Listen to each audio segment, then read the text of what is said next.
Mais. Fernanda, para de pular, por favor. Ih, isso aí tá verde, não vai? Pra cá, tá verde, né? Tá amarelo, não, tá? Fernanda. Já tem até demais. Pra minha sogra. Pra minha sogra. É mesmo. Mas até amanhã já madurou alguns, né? Olha o que tem lá, Fernanda, pra você. Ai, não acredito. Vai lá, matar a vontade. Vai lá matar o desejo. Vamos ver se o desejo vai encostar na boca e vai enjoar.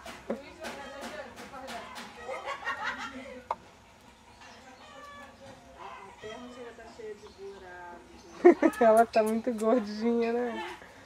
Coitada de Fernanda. Aquela magricela que não podia comer nada. O dia que a gente chegava aqui, o dia que ela chegava aqui, que o Luiz falava assim: nossa, Vera, tá barrigudinha, nossa, acabou. Ela ficou 2, 3 dias sem botar nada na boca. Você tá brincando? E eu brigando, porque... Ah, moleca. Desejo, tira a gata e dá um beijo. Tira o rabo, levanta o rabo da gata e dá um beijo. Eita, e olha só. Tá o meu lado. Vamos estender roupa? Já não vai mais nascer com cara de Magali. Hoje olha quanto caramujo.